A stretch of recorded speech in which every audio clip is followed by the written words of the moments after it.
حرمت روح پیمبر، حرمت روح پیمبر، یک نظر کن سوئے ماں۔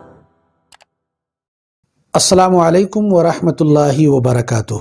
ناظرین کرام، ہم ایک نئے ویڈیو کے ساتھ آپ کے روبرو حاضر ہیں، اور اس ویڈیو میں ہم نماز میں کیا جانے والا ایک عمل اور اس کی حکمت کیا ہے اس تعلق سے گفتگو کریں گے۔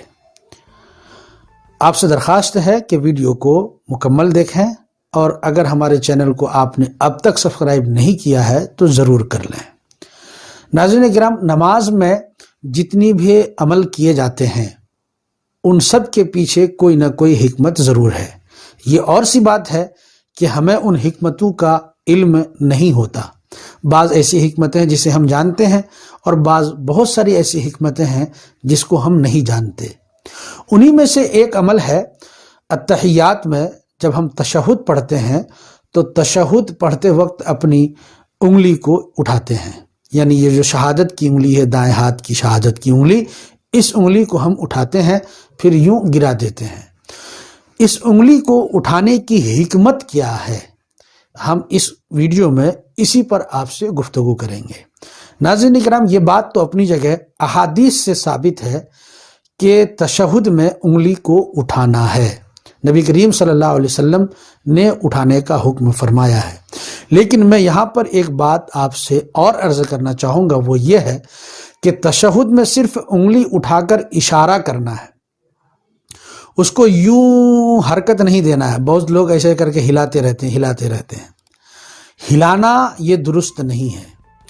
جس حدیث کی بنیاد پر ہلانے کی اور حرکت دیتے رہنے کی دلیل پیش کی ہے جن لوگوں نے، اس حدیث کے تعلق سے محقق عصر حضرت علامہ و مولانا مفتی رضا الحق صاحب قبلہ اشرفی، مشرف اعلیٰ السید محمود اشرف دار التحقیق و تصنیف جامع اشرف کے چوشہ مقدسہ نے ایک مدلل اور بہترین کتاب لکھی ہے تشہد میں انگلی ہلانا۔ اس کتاب کا آپ مطالعہ کریں اور آپ پر یہ بات واضح ہو جائے گی کہ انگلی کو ہلانا ہے یا صرف انگلی سے اشارہ کرنا ہے۔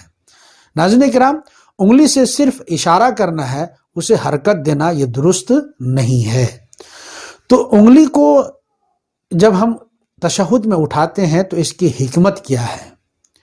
سب سے پہلی بات تو یہ ہے کہ ہم اور آپ جب تشہد پڑھ رہے ہوتے ہیں تو انگلی کس وقت اٹھانے کا حکم ہے؟ جب ہم اشہد اللہ الہ الا اللہ کہیں اس وقت، یعنی اشہد اللہ پہ اٹھانا ہے اور الا اللہ پہ گرا دینا ہے۔ یہ جو جملہ ہے یہ اللہ تبارک تعالیٰ کی وحدانیت پر صاف طور پر دلالت کرتا ہے، اور اللہ تعالیٰ کی وحدانیت کا اس میں ذکر ہے۔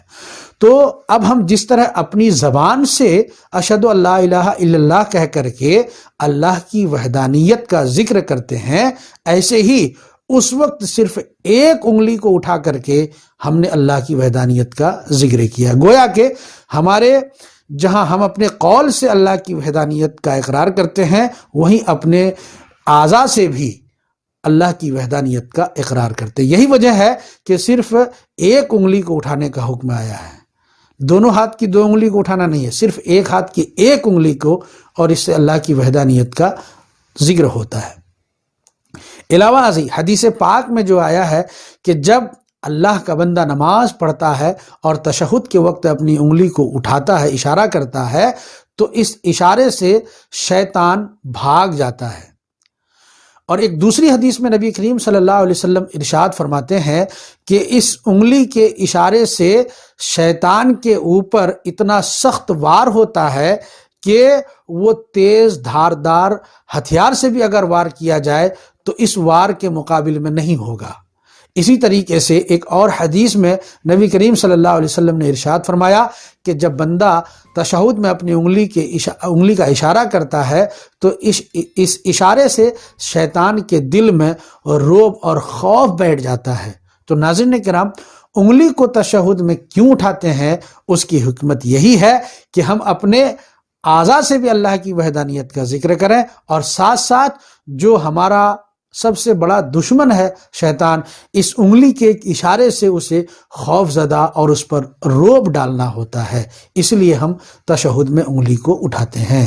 ناظرین کرام، مجھے امید ہے کہ آپ کو یہ بات اچھی طرح سے سمجھ میں آئی ہوگی.